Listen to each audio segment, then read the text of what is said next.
All right, well, welcome to HEB Park behind me and another fun little post-game show from Edson and I, where whenever you're listening to it after today, tonight, or happy Saturday, happy Sunday, whenever you're listening to it, basically. Once again, I'm Jake Young, that's Edson Ochoa, and well, what is there to talk about but a crazy, crazy game? It was definitely a crazy match, mostly because of how unexpected, how well everything was turning out for RGV. They talked about aggressiveness in the during the week. Robert Coronado talked about it. Coach Wilmer talked about it. Talked about mostly about the shooting. But what we saw today from RGV was what we had seen in previous games outside of the Memphis one, which was control the possession, especially in the opponent's half, and try to find some shots defensively, go for the high pressure. And it seemed like everything worked for the Toros. Cristiano Francois scores his first goal in the first half, with a first-time pass. You could almost say, I think it was a backheel pass by Juan David Cabezas towards Cristiano Francois inside the box. He's able to shoot it first time. Alex Tambacas is unable to react, and the ball goes into the back of the net. As much as New Mexico tried, they just couldn't. They just couldn't generate anything, right? Second half, Wilmer starts making some substitutions and brings in Wilmer Cabrera Jr. And Wilmer Cabrera Jr. comes in with and makes an impact. He starts generating some opportunities out wide. Bringing in defenders to come and guard him, since he's more of a not flamboyant, but he's more like the one-on-one duels. To try to flick his way past the defenders. He's a lot more aggressive. You can tell his confidence has kind of come back for him, and his efforts are rewarded in the second half with his first goal this season.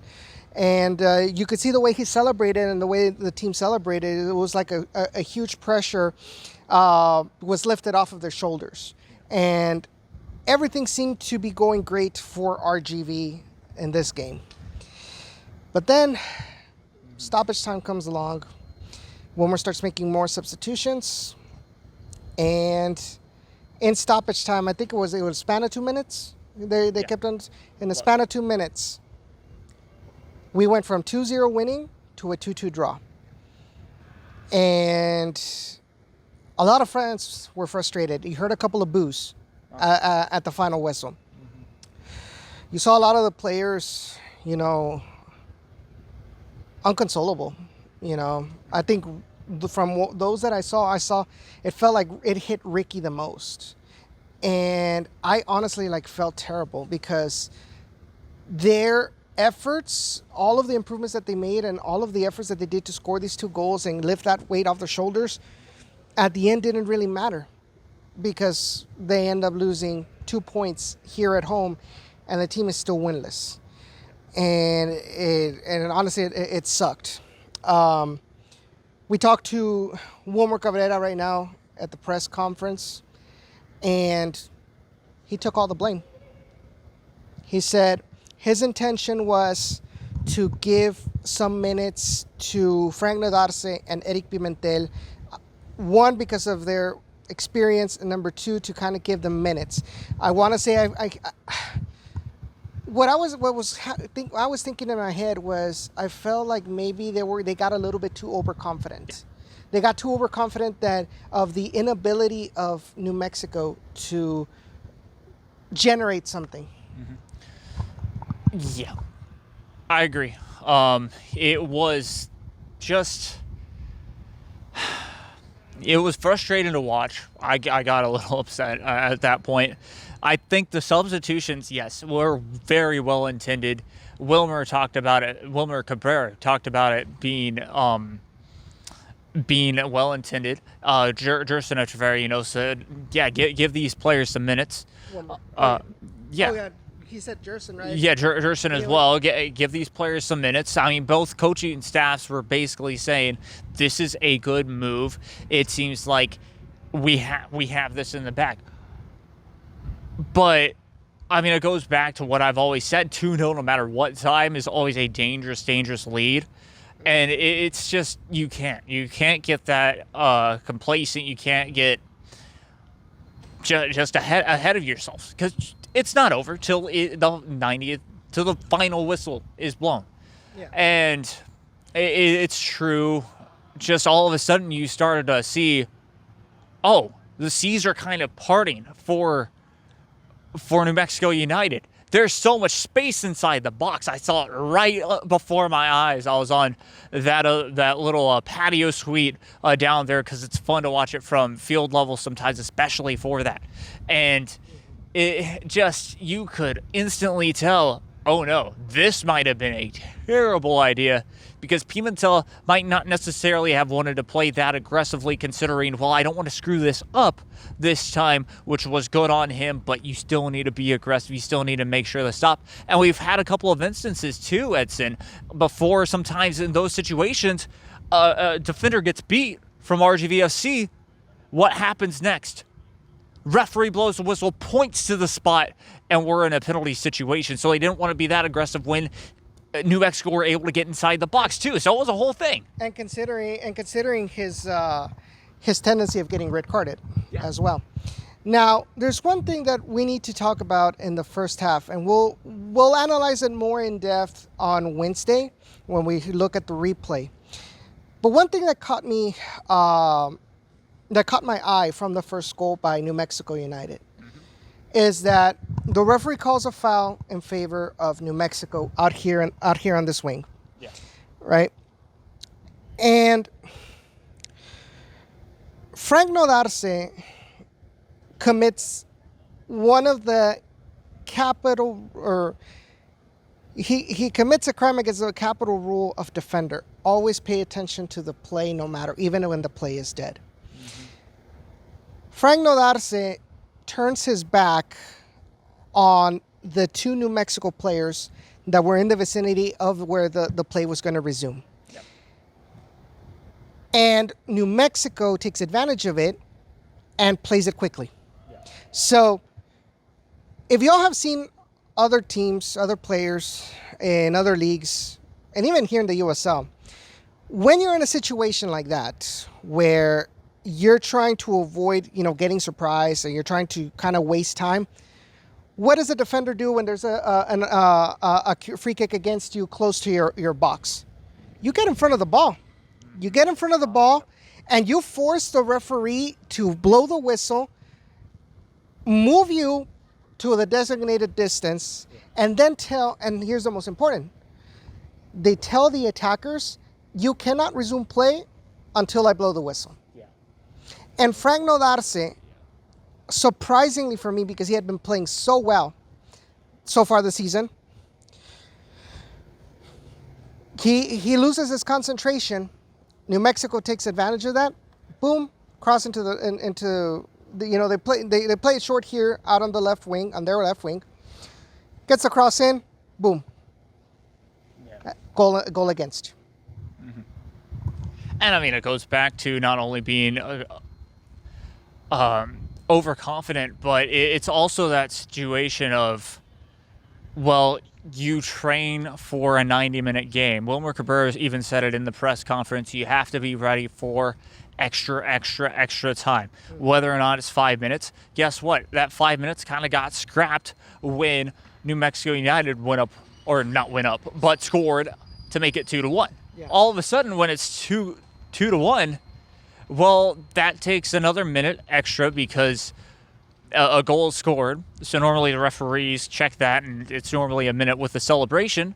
So then you bring up, okay, now it's going to be 96, 97, a little bit longer. So it's one of those situations, and yes, you make a blunder at the end of the game. It's not the highlight. So this team wasn't necessarily ready for that extra time, considering also, and I have to give credit for this defense during this game too, this could have also been a 3-2 loss. We look at it from a couple of different ways. off the other side, we had a goal line clearance. Benitez makes a clean goal line clearance that saves RGVFC from giving up a goal right after they scored it, because they were so excited, because this is Francois' first goal. And I want to real quick talk about it off that corner when they scored that goal, how excited that Juan David Cabezas was for Francois to score that goal. Everybody hugging Francois, because I think he's a locker room favorite.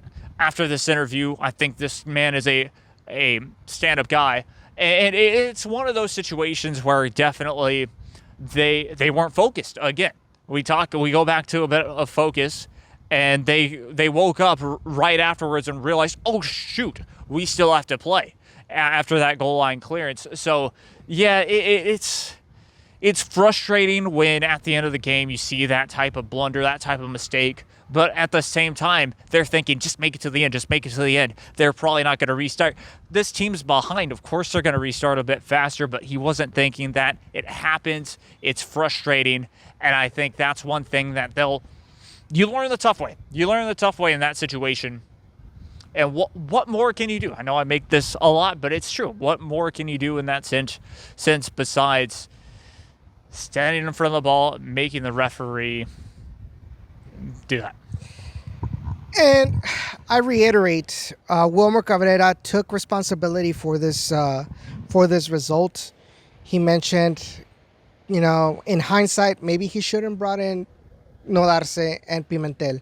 Maybe he should not. He mentioned that during the week, Nodarse had been playing out as an outside back, which is surprising because the best we've seen from Frank Nodarse has been a center back, not an outside back. Yeah, so I don't understand that. But, I mean, coach sees things in practice that I don't see, obviously. Yep. But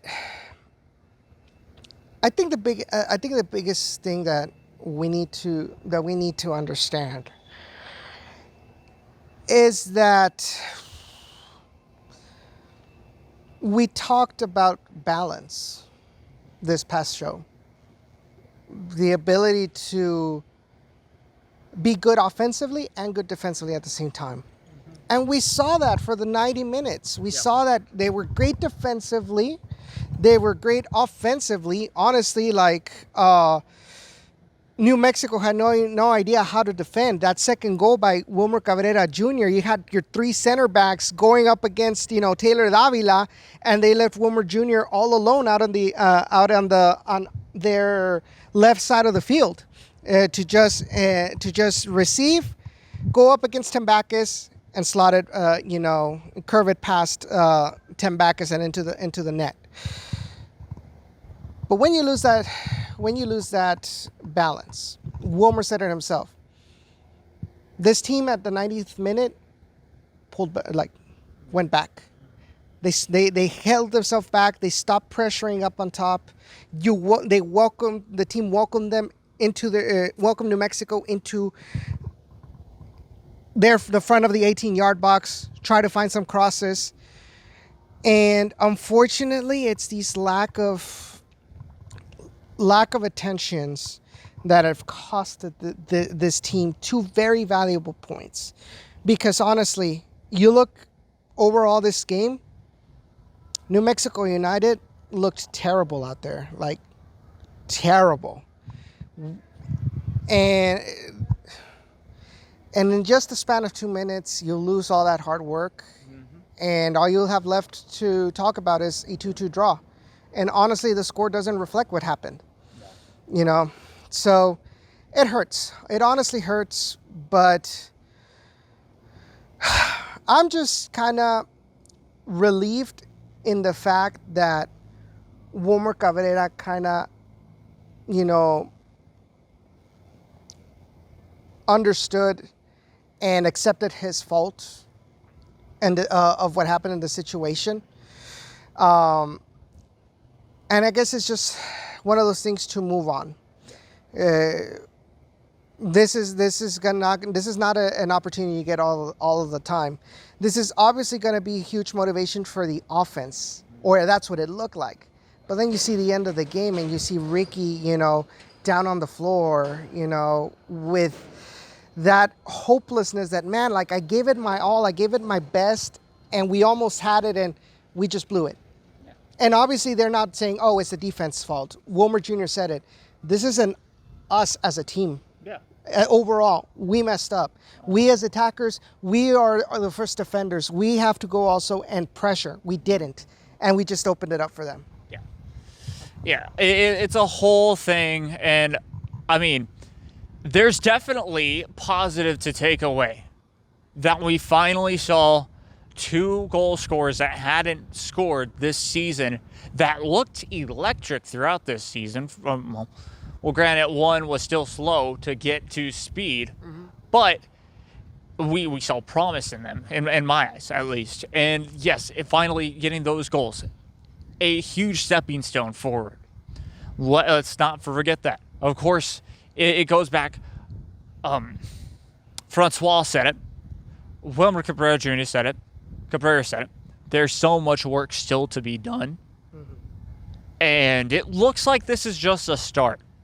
Like, if we can say that was game 1 from the season, there's a bright future ahead, especially heading into these summer months, heading into the late comings of May. The next home game, I don't believe, is until the 17th of May for RGVFC. Could be completely wrong, but I believe that they're on. I think so, because they go out on the road. Yeah, they're on the road next week. So it's just there was definitely positive, and now it seems like there's going to be even more emphasis on this practice for this team to be able to be like, okay, we can score these goals. We have to be ready for 120 minutes. I want them to practice for 120 minutes and not, of course, just that 90. And that's just my preference. But again, coach said it. Everybody is really saying it now. Be focused for the next 95, 98, and not just that 90. You want to stay focused, being as electric. Of course, it's very difficult to do, considering players starting to cramp up at the end of games and things like that, which means drink water throughout the week, drink liquid IV, all those things that would get you ready, and just be extra disciplined for this team. But yeah, a lot of positive, still some negative, but to me, this is a good step, especially at home. Yes, there were some fans booing, and it was very depressing. I'll reiterate, I got a little frustrated after the second goal. I said, this can't happen. Why? What are we doing? Basically, I showed a little bit of frustration a bit. But, I mean, I think that was what everybody was feeling, even on the field as well. And it just shows, okay, time to be extra disciplined. Every single player, Ricky Reese, everybody. All right, forget about whether or not you party or not. Stay focused for that whole 100. Yeah. It is what it is. I'm not happy, honestly, as a fan, even though I should not let I should not let my fan side speak. But I mean, it's true. A lot of fans were frustrated about it. You come to HEB Park so far this season, you haven't been able to get a win in front of your fans. You had it and you let it go. A lot of people are going to be frustrated, right? But we can't forget. We can't omit the improvements that we have seen. The biggest question is, can we continue to reflect that against tougher opponents? Because honestly, New Mexico didn't bring anything to the table, right? So I'm hopeful that this is the beginning of the awakening of Francois, Wilmer Jr., Ricky, because I think this team really needs it right now. It's not going to be easy to get past this heartbreaking draw that is pretty much a loss, in the eyes of the Toros. But there are some steps being made, and we'll see what happens in the next game. But guys, that's going to be it from us tonight here at HB Park. Be sure to tune in on Wednesday at 8 p.m. On the Down in the Valley YouTube channel. We will be going live there, so if you guys want to give your thoughts on the chat, and you guys are always welcome, whether it's on YouTube, Facebook, or on Twitch. You can always follow us at Down in the RGV on Twitter, Facebook, Instagram, and TikTok. And Jacob, where can they find you? Find me on Twitter at JakeByoung456, and if you want to catch a little bit of YouTube content, then The Overreacted Gamer. But that's really where I am most notable on, especially on Twitter, for just takes of NASCAR, racing, and of course a couple of Toro's tweets here and there. And you can find me at Ochoa_8. It'll give my takes about the Toros, a little bit about NASCAR too. Thank him for that, for getting me back into that. But guys, that's going to be it from us tonight. We hope y'all enjoy your weekend. Be safe, and we'll see y'all hopefully Wednesday afternoon on the Down of the Valley podcast YouTube channel. Have a good night.